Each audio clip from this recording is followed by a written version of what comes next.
Hey guys, what's up everyone? Welcome back again to another video tutorial from the Apex Predator Billiards Club. My name is Apex Elenio, and in today's video tutorial we're going to be exposing yet another kick system, a very reliable and non-numerical system that you can use to get yourselves out of whether it be a very complicated safety or it be a very simple safety.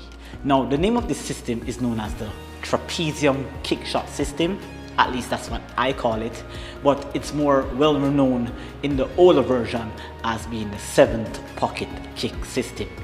I'm going to be placing a link in the description for a video in which I use this system to be very successful in running out a rack and winning a match.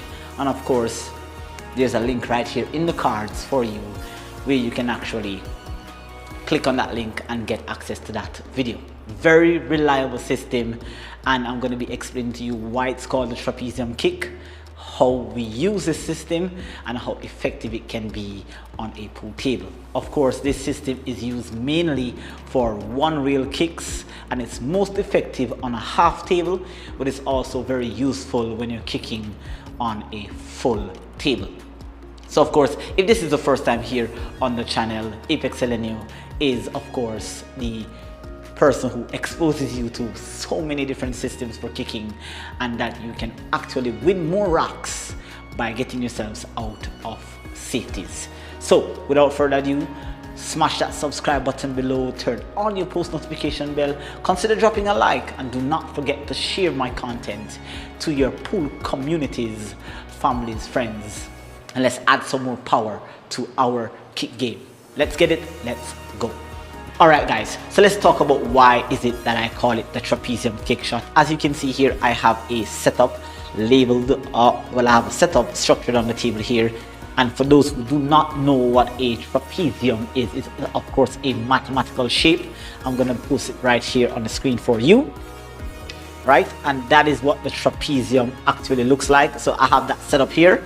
The trapezium is basically a very simple shape that consists of two parallel lines. Okay, so this is the parallel line running from the cue ball to the rail to which you're aiming at, and from the object ball from which you're aiming to the rail that you're aiming at. And of course it has a baseline, which is the rail running from the two right angles here, and it has this diagonal line here. All right, and that's what the trapezium is. Now the ability for you to actually visualize the fact that the trapezium kick shot is to your advantage is whenever the cue ball and the in the same line on the table. Say for example, let's get this out of the way. Say that we were here, then that would not necessarily be a trapezium kick, because this would just be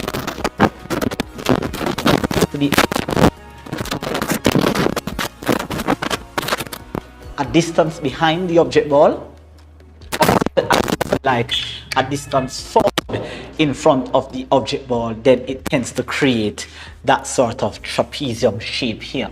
So here, so that would be a very shorter line leading to the rail here and to there, and that's how basically the trapezium is created on the table. So the purpose of really using it is actually for you to really get yourself out of a safety where, let's say for example, we have our cue ball here, all right, and we have a blocker ball here, and we the 7 ball. Let's just get these instruments out of the way. All right, so say for example now I'm playing a game, right, and it so happens that I have to make contact with the 7 to avoid ball in hand. There are a couple of different routes available, but the purpose of this video is to show you how to kick one rail using this particular system to make contact with the object ball, which in this case 7. So we're going to be doing a couple of examples here, and here's how the system really works. So the first thing that we want to do, and you can do the measurement in two different ways. You can make the measurement from the object ball, and you can also make the measurement from the cue ball. My personal preference, make the measurement from the object ball. So here for example, what I'm going to be doing, here's a process of the system. First, I determine the imaginary line that is leading from my 7, the object ball here, towards the rail. All right, and then you're gonna just kind of pivot in between and try to find the midpoint between the cue ball and in there. All right, so I find the line here, I pivot, find the midpoint in between these two, and then what I do here is that I just simply parallel shift over. All right, be careful of how you're parallel shifting. All right, and then what that does for me now is that it gives me a really nice reference to which I need to aim at the rail, so I don't have to use any numbers. So if I were to aim at that spot that's just slightly in front of the third diamond on that rail, I should be able to make a nice contact with the 7 ball. So let's try it here.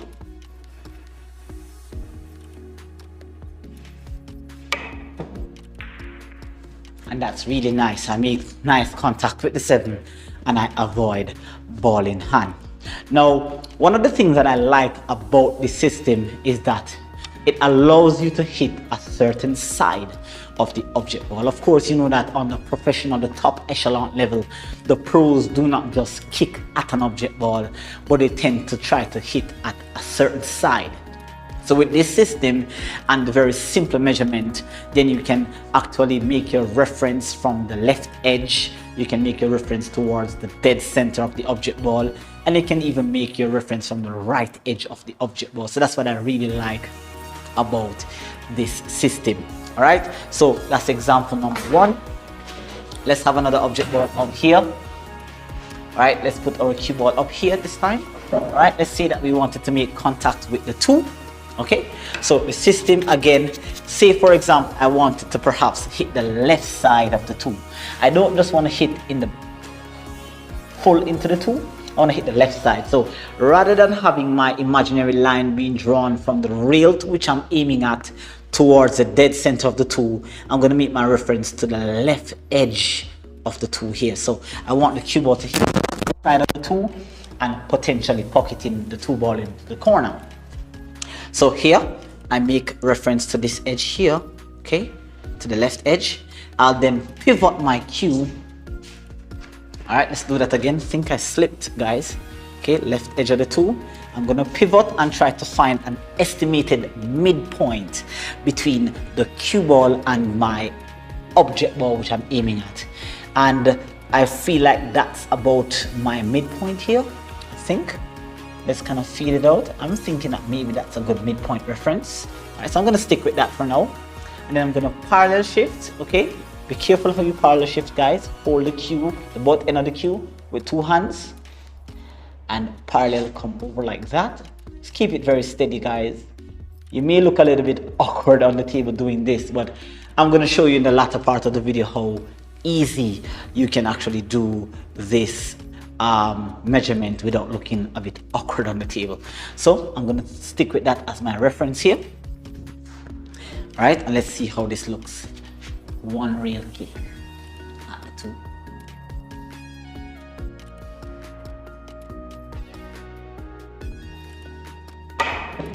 It's really nice, guys. You can see that I hit exactly where I wanted to hit on the left side of the 2, sending the object ball potentially towards the pocket that I'm aiming at. That's really nice. So that's example number 2 there. Let's have a look now at another example. Let's say that we are blocked here by the 3. All right, and let's say that potentially we wanted to really kick this, say for example this 3 ball into the corner. We can definitely have a good chance of making this. So what I also like to do, guys, is sometimes I like to go around here and imagine where on the 3 I'd like to hit to make the 3 ball into the corner. Okay, so I know that the point at which I'm aiming at.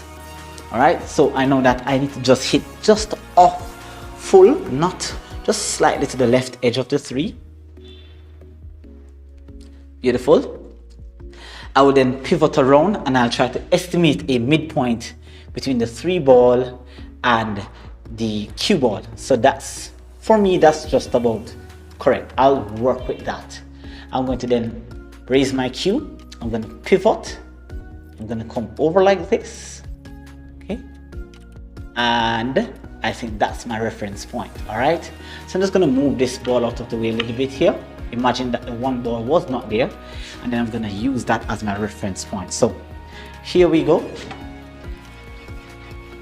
and let's try to see if we can make the 3 ball here.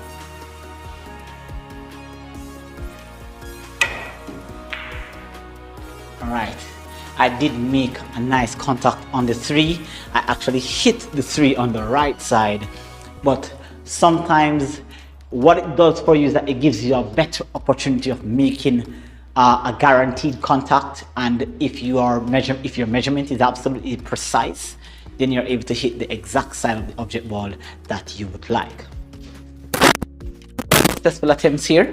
For the other 3 examples, all I'm going to be doing, guys, is just showing you how it is that you can actually make contact with the object ball without looking a little bit awkward on the table. Of course, if this is the first time you're seeing the system, then you want to definitely put some time in on the table, get used to how the feel works, and then you're gonna find yourself going through the aiming system or the aiming method quite quickly. All right, again, a link is in the description below for a video that I did, and I caught myself on camera using the 7-pocket kicking system to actually make an object ball. So have a look at it here. I'm gonna leave a card right up here for you, and a link is in the description. So here we go. In the following examples, I'm not gonna talk to you. I'm just gonna show you how I measure it really quickly and to make contact. Here we go.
There you have it, guys. Very simple system, very reliable system that you can use to get yourselves out of some complicated snooker. First example, made contact with my object ball. Second example, I was actually kicking from distance. It's a bit difficult when you're kicking with a wide, but I was able to successfully kick that object ball into the corner. Third, I took the measurement not from the object ball but from the cue ball. So it's a very reliable system. All right, so hope you guys enjoyed that video. Add some of those principles to your game, get out of complicated safeties, and add some more power to your game. Okay, so until next time, this is Apex Selenium signing out. Do not forget to like, share and subscribe, and I'll see you next time in another video tutorial. Peace.